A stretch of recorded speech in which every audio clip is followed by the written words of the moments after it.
자, 문병계적 네 번째 책은 하버드 비즈니스 독서법입니다. 성권례는 1% 비즈니스맨들의 상식을 뛰어넘는 독서법. 상식을 뛰어넘는다고 합니다.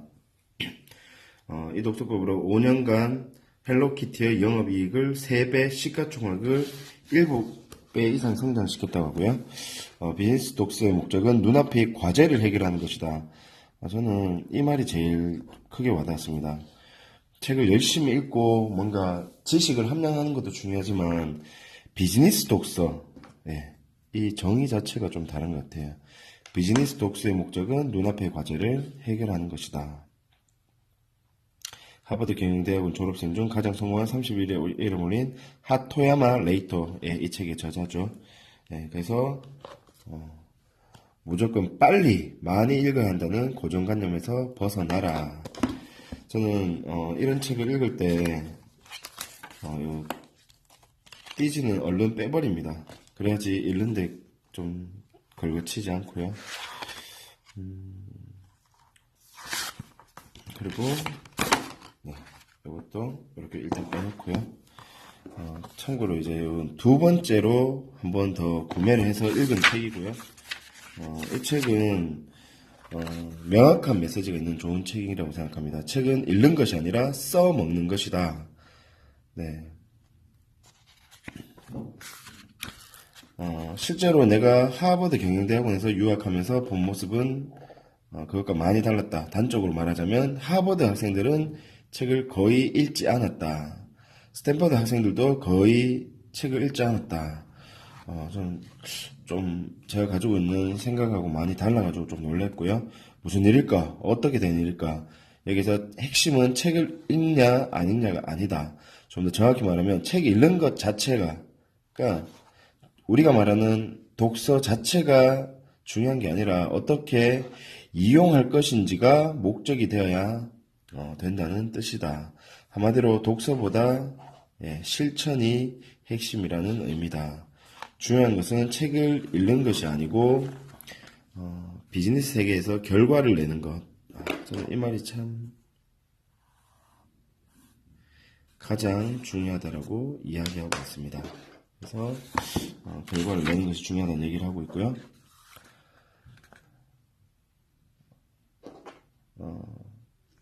조금 돌아보게 된 게 비즈니스 현장에서 독서를 진정한 무기로 삼는 사람은 매우 드물다. 많은 사람이 책을 읽고 나면 그 책의 중요한 내용을 노트에 적어 정리하고 난다. 이른바 요약 노트다. 저희도 번개적 노트라는 걸 작성을 하고 있고요. 노트의 논점을 정리한 것 자체가 나쁘지는 않다. 종종 이 사람이 또 만들곤 한다. 하지만 문제는 노트에 정리했다는 사실에 만족하고 끝내버린다는 것이다. 진짜 좀 예전에 제 모습을 반성하게 됐고요. 유용한 지식을 얻었으니 정말 흡족하다라는 자기 만족에 빠져 비즈니스 현장에서 활용하는 데까지는 나아가지 못한다. 저자는 또 속독에 대해서도 얘기하고 있습니다. 속독이라는 문제도 마찬가지다. 빨리 읽는 것 자체는 가치가 있다. 하지만 속독을 배운 사람들은 대개 어떻게 빨리 읽을까만 생각할 뿐 빨리 읽고 나서 무엇을 할까라는 생각을 잘 하지 않는다. 쉽게 얘기하면 입력은 빨리 하는데 어떻게 출력할 건지를 고민하지 않는다는 얘기라고 저는 생각하고요. 여기서 이 책을 읽고 정리하는 것, 그게 나쁜 건 아닌데 그게 끝이라고 생각하는 순간 저는 문제가 되지 않을까. 그래서 이렇게 왜 문본깨작이라는 걸 해야 되는가. 요약 자체가 의미 있는 게 아니고 그 요약을 통해서 어떤 핵심을 보고 그 핵심을 가지고 어떤 비즈니스 현장에 적용하기 위해서 그런 의미라면 요약이 나쁘지만 않다라고 생각이 들고요. 심지어 저자는 조금 다양한 업투로 얘기하는데요. 책을 끝까지 읽는 것조차 별 의미가 없다. 성실한 사람일수록 책을 끝까지 읽어야 한다는 생각에 빠져 시간을 낭비하는 일이 많다. 하지만 이는 자칫 시간만 낭비한 일이 되기 쉽다. 책을 읽다가 어느 시점에서 유용한 내용을 발견했다면 그 즉시 자리에서 일어나 실천해보는 것이 100배 유용하다. 참. 다시 강조하지만 비즈니스 독서에서 실천으로 이어져야만 효과를 발휘하게 된다. 그래서 이 저자는 시종 일관 비즈니스 독서라는 얘기와 실천이라는 얘기를 하고 있고요. 본인뿐만 아니라 하버드에서는 모두가 책을 거의 읽지 않았다고 합니다. 왜 책을 읽지 않을까? 책 읽기가 목적이 아니기 때문이고요. 그들의 그러면 이 목적은 무엇인가? 그 목적이 바로 비즈니스와 월등한 성과를 내는 것, 그리고 눈앞에 과제들을 해결하는 것. 한마디로 인보다는 아웃풋에 철저하게 초점을 맞추고 있다는 얘기라고 저는 생각해 합니다. 그래서 저자도 원래는 독서를 입력 방식으로 했는 것 같아요. 근데 완전히 바꿨다고 합니다. 그동안에 실천을 중요하게 생각하며 경제 경영서를 읽어왔지만 기국 후에는 결과로 이어지지 않은 독서는 의미가 없다. 로 생각이 한 단계 더 나아갔고 이 책이 정말 문제를 해결하는 데 도움이 되는가? 라는 질문을 그러니까 질문을 반복하면서 책을 읽었다고 합니다. 만약 어떤 책을 펼쳤는데 첫 줄에 핵심이 응축되어 있고 내가 그것을 이해했다면 망설이지 않고 책을 덮는다. 그 이상을 읽는 시간은 시간 낭비이기 때문이다. 그래서 이 저자의 말이 조금은 강력할 수 있지만 저도 어느 정도 동의하는 부분도 많습니다. 누구나 쉽게 따라할 수 있는 하버드 독서법. 드디어 이제 하버드 독서법에 대해서 저자가 이야기하고 있습니다. 과제 해결에 초점을 맞춘 결과 독자적인 독서법에 도달했고 바로 이 책에 소개할 하버드 독서법이다. 체계화하고 좀 더 정교하게 다듬었고요. 자, 그 하버드 독서법의 핵심이 바로 이 세 가지입니다. 첫 번째, 내 과제와 직결되는 책 10권을 고른다는 거고요. 두 번째, 그걸 책상 위에 둔다는 겁니다. 세 번째가 바로 필요할 때마다 참고한다는 겁니다. 이게 참 별것 아닐 수 있는데 많은 사람들이 책을 많이 구매합니다. 그리고 그 책이 어디 있는지 잘 몰라요. 근데 저는 여기서 보존과 보관이라는 표현을 드리고 싶어요. 보관은 한마디로 내가 필요한 것을 늘 수시로 찾을 수 있는 상황인 거고요. 보존은 참고할 만한 것이 어디에 있는지를 아는 상태라고 보시면 좋을 것 같아요. 그래서 여기서는 저자는 보관의 개념을 얘기하는 겁니다. 책상에 수시로 찾아볼 수 있는 책들을 보관해 놓고 필요할 때마다 참고한다는 거죠. 그래서 저도 어떤 안건이 생기거나 어떤 걸 하려고 하면 이런 식으로 과제와 직결된 책들을 이렇게 하는 것 같고요. 지금 제 앞에는 이런 식으로 이 책들을 지금 제가 가지고 있는데요. 뭐냐면 저는 6권의 책을 읽고 지금 이제 우리 선배님들이 조금이라도 더 재미있게 책을 읽을 수 있도록 그 책의 핵심적인 내용들을 이렇게 정리하기 위해서 그 과제를 해결하기 위해서 지금 이렇게 10권 가까이 되는 책을 늘 가지고 이렇게 정리하고 있습니다. 오늘날과 같은 비즈니스 환경에서 살아남고 남다른 성과를 내려면 지금껏 해본 적 없는 일에도 과감히 도전해야 된다. 과감하다는 표현. 그러기 위해서는 자신이 어떤 식으로 책을 활용하고 있는지를 가장 먼저 검토해봐야 된다. 당신에게 주어진 지금 이곳에 과제가 있다면 그것을 해결하기 위해 10권의 책을 고르는 것이 출발점이 되어야 된다. 그래서 제가 선배님들께 추천드렸던 6권의 책이 이런 관점으로 생각하시면 좋을 것 같아요. 어쩌면 독서나 이런 자기계발의 환경을 만들고 그러기 위해서 우리가 기본적으로 가져가야 되는 태도와 그런 것이 무엇인지 한 달에 30권을 독파하지만 바뀌는 게 아무것도 없다면 그 독서는 무의미하다. 한 페이지 또는 한 줄만 읽었더라도 그것이 실천으로 이어져 결과를 내야만 의미가 있다. A와 B가 있다면 우리 선배님들은 어디에 집중하고 있는지 한번 생각해 보시면 좋을 것 같아요. 하버드 경영대학원의 엘리트는 책을 읽지 않는다. 좀 쇼킹했습니다. 하버드에서는 무엇을 몇 권을 읽을까?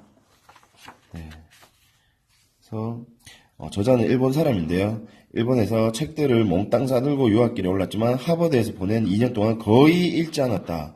왜냐하면 세계 엘리트를 모인 하버드에서는 모두가 책을 거의 읽지 않았기 때문이다. 이게 무슨 얘기죠? 하버드 학생들은 책을 읽기보다 사고력을 기르기 위해서 사례를 연구합니다. 경영대학원의 수업 방식은 책을 읽고 공부하는 것이 아니라 사례를 가지고 연구하는 이른바 사례 연구법이다. 그래서 구체적인 해결책을 끌어내는데 사례가 적힌 자료를 교재로 사용한다고 합니다.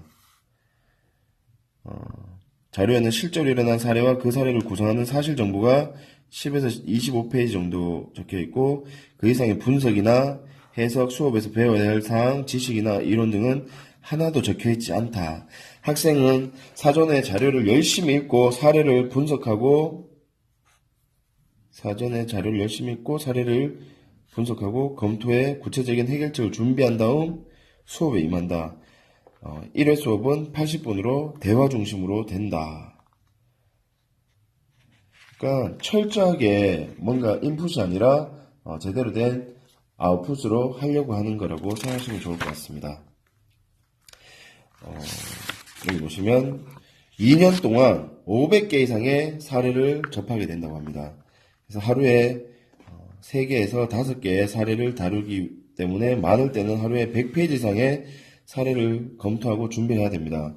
왜 이렇게 많은 양을 다룰까? 바로 강명 대표님 항상 얘기하시는 양을 질로 전환한다라는 개념입니다. 사례 연구법에서는 사례에 적혀있는 최소한의 정보를 바탕으로 80분이라는 짧은 시간에 결론을 끌어내기 때문에 최단 시간에 의사결정을 하는 훈련을 한다는 거죠. 사례를 읽고 연구에 많은 시간을 들인 것, 이것이 하버드 경영대학원의 공부법이다. 자, 그리고 독서량보다 중요한 것은 실천의 양이라는 거죠. 일본의 대학생은 4년간 책을 100권밖에 읽지 않지만 미국의 대학생은 400권을 읽는다. 하버드나 예일 대학에서는 1000권을 읽는다.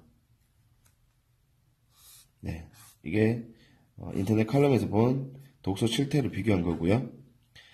근데 이 저자는 실제로 내가 느낀 바는 이와 다르다. 1년에 1000권이면 하루에 3, 4권 얘기인데 경영대학원의 학생들은 국적을 불문하고 모두 책을 거의 읽지 않았다. 다독가는 한 명도 없었다고 합니다. 왜 그들은 책을 읽지 않을까? 이유는 사례를 읽는데도 빠듯한 시간을 책을 읽는 데 쓸 수가 없기 때문이다.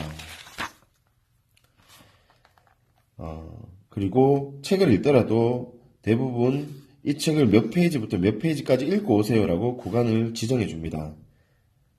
과제도서로 난해한 학술서나 전문서가 제시될 때도 요약본이나 정리를 해놓은 사이트가 존재하기 때문에 책 전체를 읽을 필요가 없습니다. 또 하나의 이유는 지식을 입력하는 것보다 실천하는 데 중점을 두기 때문입니다. 2년간 배운 것은 지식이 아니라 실천의 중요함이었다는 거죠.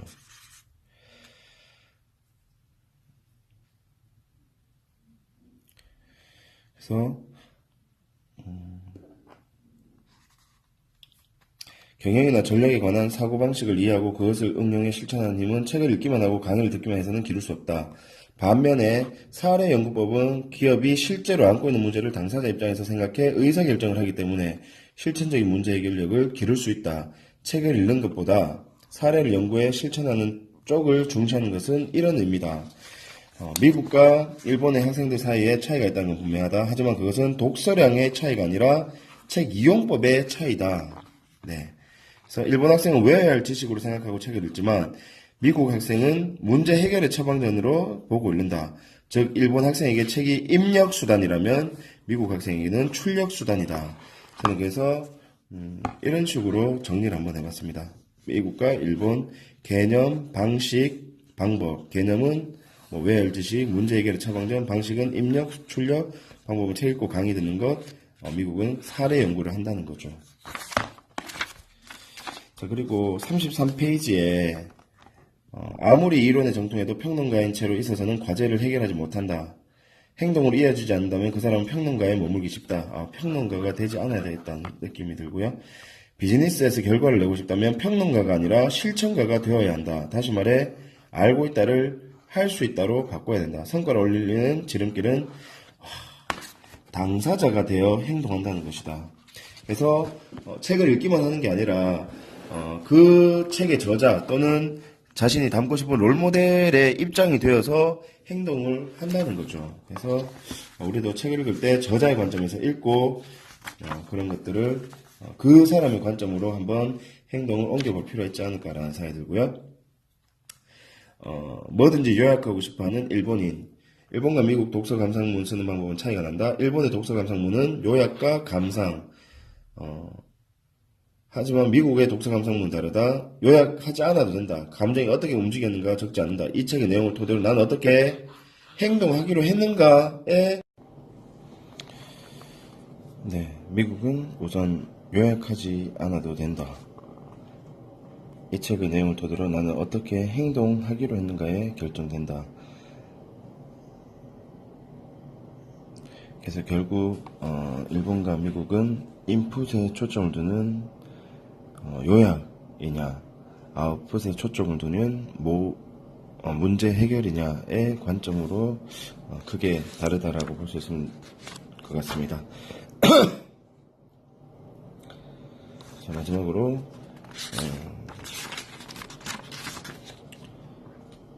당장의 문제에 딱 맞는 채광의 10권을 골라라. 10권으로 좁혔을 때 놀라운 효과. 53페이지고요. 10권으로 좁혔을 때 놀라운 효과. 나는 가까이에 두는 책을 항상 10권으로 좁힌다. 그런 다음 책상 위 등 평소 눈에 잘 띄는 곳에 둔다. 그리고 날마다 우선순위나 흥미에 따라 그 중에서 읽을 책을 정한다. 네, 여기서 10권에 대해서 선정 기준을 제가 이렇게 나타내고 있습니다. 첫 번째, 54페이지고요. 첫 번째, 직면한 과제를 해결하기 위해 읽을 필요가 있는 책. 저는 이게 참 중요한 것 같아요. 내가 가지고 있는 문제, 어떤 과제를 제대로 알고 그것을 풀어가기 위해서 책을 읽는다.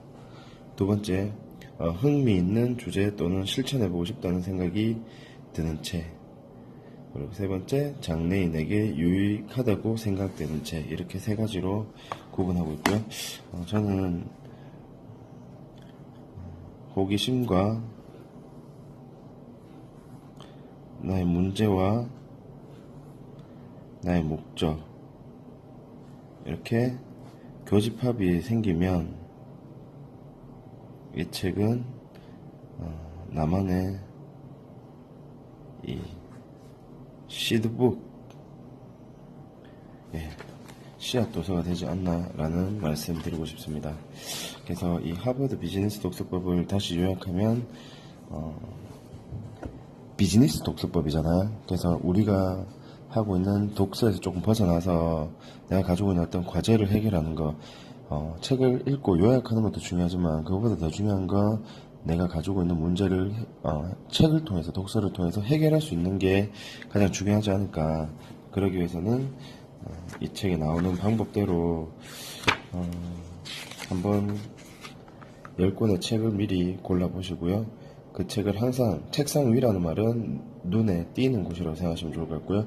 그리고 필요할 때 수시로 한번 참고하시면서 좀 더 실질적이고 실용적인 독서를 한번 해보시면 좋을 것 같습니다. 감사합니다.